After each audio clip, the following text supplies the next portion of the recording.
Paszkiet. I'm content guy for the business law section. I'm here today with Ken Vermilion and Steve Lauer to talk about their great book, The Value-Able Law Firm.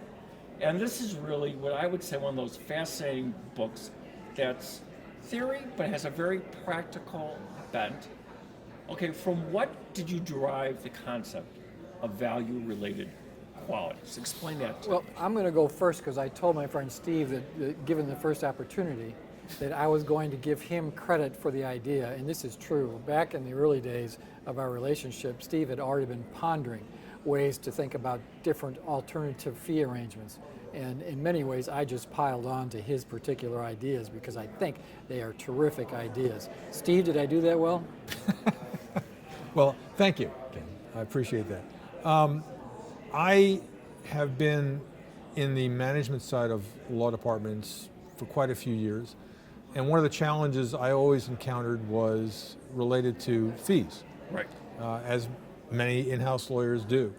And the challenge for so many years the profession has talked about is the demise of the billable hour upon us. We always hear that. Exactly. We always hear that. Exactly. It's probably been in the title of several dozen articles, Right. some of which I've written. Right. And you know, why haven't we moved the goalposts very far? Right. And I've thought about that in the context of my work, managing litigation, managing outside counsel. And as I thought about it, the issue I think often comes down to the problem of the phrase value of legal service. Okay. It's a somewhat amorphous phrase. It has very little measurability to it. And it's one that you really can't apply in a meaningful way when you're talking about legal service, other than in retrospect. You might say, that bill was too high. And you can argue with a law firm about Right. whether or not they deserve the fees represented in the invoice. But that's a very unsatisfactory approach because it only engenders conflict between the client organization and the law firm. So I started thinking about value and thinking about the legal service, and in the course of my work, I realized that there are various ways in which the value can be increased or decreased, but only if you look at it by virtue of what I call the constituent elements of value, that is, the qualities that lead to higher or lower value-related qualities. Okay. So by breaking value up into those constituent elements, you end up with what I think are more manageable, more measurable, and more useful ideas for managing legal service in many ways. So that's kind of Okay. the origin of it. And I would add, Steve and I have had many conversations, esoteric as they may have been, but from a financial perspective, when you talk about measuring value, there are formulas that finance people use. And to Steve's point, there isn't any real concrete, this is the way you measure value within legal services. But the concept of being able to look at a balance sheet perspective or profit and loss statement perspective, in assessing value of legal fees, we began to get to this VRQ concept in such a way that actually you can build measurable responses to requests for legal services. Measurable in a very good way. It can send the message that you've received the value that you've asked for, or that in fact the value we've required is not so good. And that's, I love that word, measurable, because that's very quantifiable. Okay, so you have the outside counsel, corporate client. How does VRQ relate to them? Well, I think at its basic, it relates most directly to the communication they need to have between each other and even within a law department or within a law firm. How, if you're talking about a law firm, how is it the law firm does or can provide value and add value to its client's business objectives? Because ultimately, the firm is being retained in order that the client achieve a particular business objective, whether defending litigation or closing a transaction or whatever it may be. Exactly, and it's always a business purpose. And the legal service is not the end in itself for the client. That legal service has to advance the client's business goals. Right. And so the idea of using a VRQ construct, as Ken and I refer to it, in order to advance their discussions about the way or ways in which the outside lawyers and even the internal lawyers can further the client's business goals is what it's all about. Now, that communication itself will then relate to other aspects of the relationship, but at its core, it's a communication issue. Okay. Does that make sense, Steve? It absolutely does. I think one of the strengths of the VRQ framework is it provides for a common nomenclature for communications. Okay, and how does the VRQ framework support or foster the client-counsel relationship?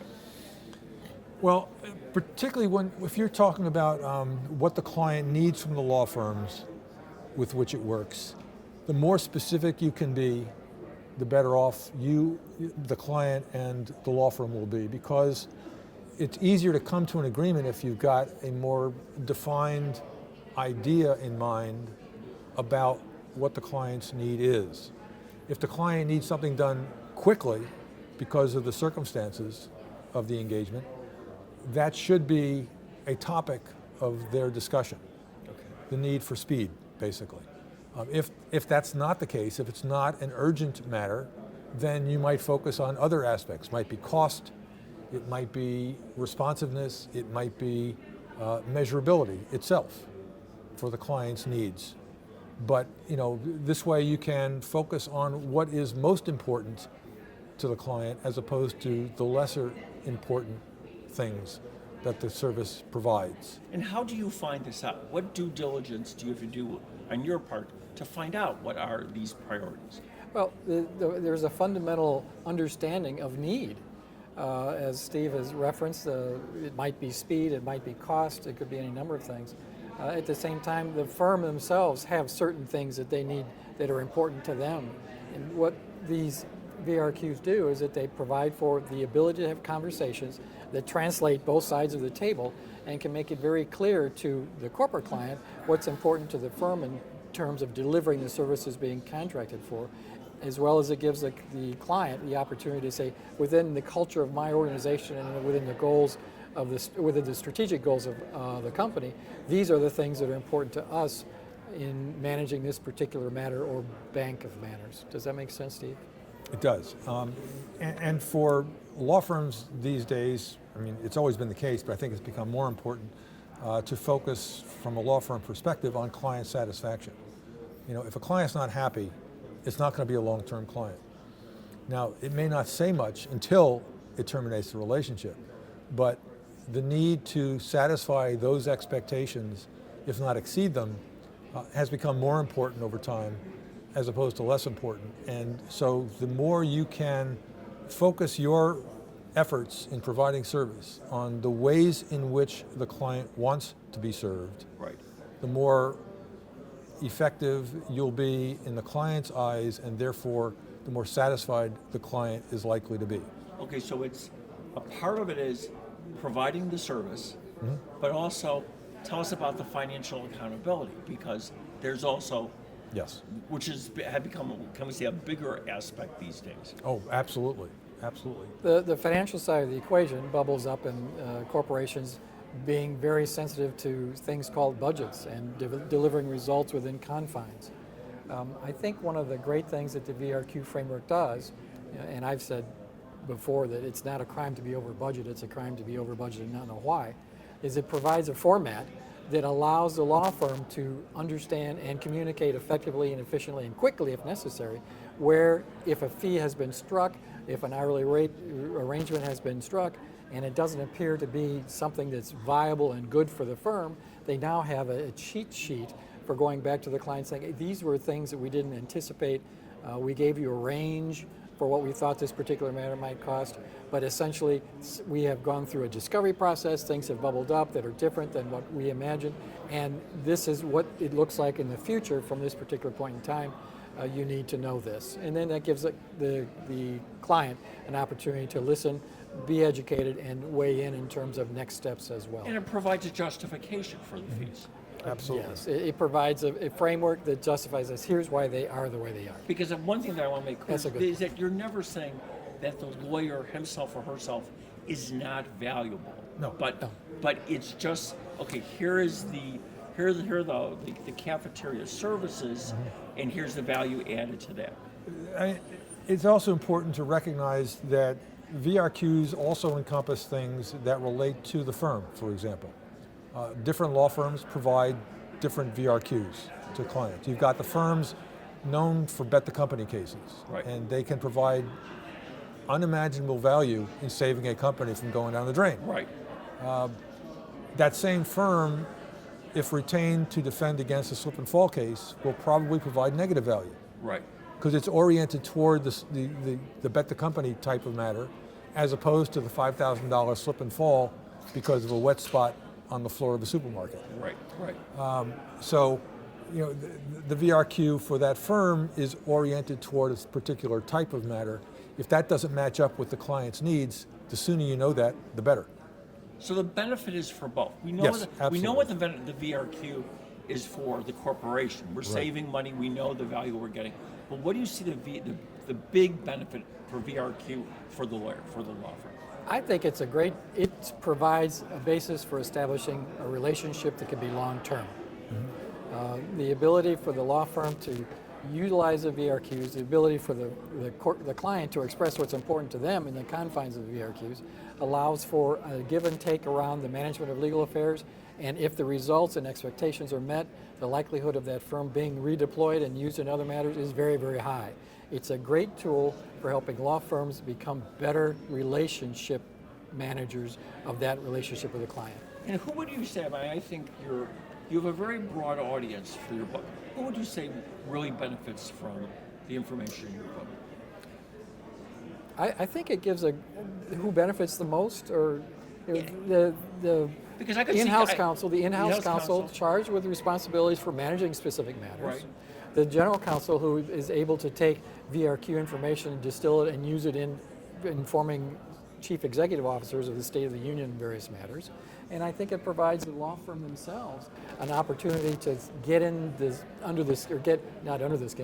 in the skin of the client in the corporate and understand a little bit more about what it means to be a corporation and an in-house lawyer within the corporation. No, I really think this is a very indispensable book just because of that. I think it really it gets into the heads of the corporation and really provides some really good guidance to the in-house counsel. I think within the law firm context, I think anyone who is A, responsible for a client relationship, or B, serving a client in a specific way, can benefit from at least thinking about the VRQ concept and how that can be applied within the context of their responsibilities. I mean, if I am a partner at a firm and I have a corporate client that I service, or that my law firm services under my direction, I want to know if I'm meeting that client's expectations, because if I'm not, that client's not going to be in my, exactly among my clients for very long. Right. And so not only knowing whether they're satisfied, but why they're satisfied and how well they're satisfied. If one of their top VRQs is rapid resolution, and I don't understand that, then I'm not going to succeed long term, because I'm not going to incorporate that expectation in my service delivery definition internally within the firm. And if everybody is not on board with that within the firm, then something's going to go wrong from the client's perspective. And whether or not they express that, ultimately it's not good for the relationship. I think I would add as well that in terms of the dialogue and the language, the in-house counsel generally comes for outside firms. So they've already grown up within the confines of how legal matters are managed and so on and so forth. The ability for the VRQs to bring clarity, and I like to use the word demystify the nature of business, that's a great help, not specifically for the in-house lawyers managing matters through outside counsel, but the management teams that have the ultimate responsibility for whatever the reason that the particular matters are in place. It helps them understand more about the legal process and appreciate and feel and recognize value in ways that historically they've not been able to.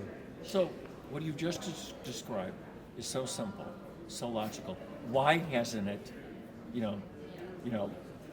why isn't the Bill Lauer debt? I mean, what you have just described in the last few minutes just makes so much sense. Yeah.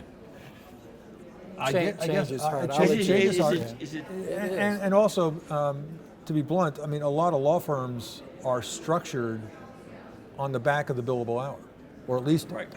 Right. On the back of time-based billing as opposed to billable hour. Okay. You know, they track the number of hours, you know, charged to clients. They track, you know, among clients which are most, quote, profitable or Right. productive for the firm based on number of hours, based on revenues. So, you know, decoupling the client service responsibility and relationship from that internal expectation, that internal set of paradigms, is a challenge, no question. And you know, while there are now firms that are totally disavowing time-based billing, there are some, not many, but there are some. The vast majority of firms, to one degree or another, you know, use time-based billing as the foundation for their internal recognition systems, their internal revenue reward systems, et cetera. So, you know, to some degree, this bumps up a little bit against the way firms are structured, but I think that's not an insurmountable hurdle. It just needs to be recognized as such. Right. Well, I think this book definitely, you know, challenges that, and I think makes a good case for the VRQ, you know, moving in that direction. And I have to say, the book is very articulate, practical, and I think very accessible and so simple and logical that you're amazed, you know, that that this is relatively a new concept that has not been adopted widespread. You know. Thank you. I think one of the nice things that we tried to do in the book is at the end of the various chapters, we provide some guidance and okay, here's what you can do to take the concepts that we have put forward and put them into practice. Right, and I can't emphasize that enough. That it may sound like this is very theory and very conceptual, but it's not. You are getting very much, you know, guidance, hand-holding through the way. Do this, do that, which I think really makes for a very effective book. Thank you. Thank you. All right, thank Nice you both, to see you. gentlemen. Thank you. Appreciate it. Our pleasure. You're right. Thank you.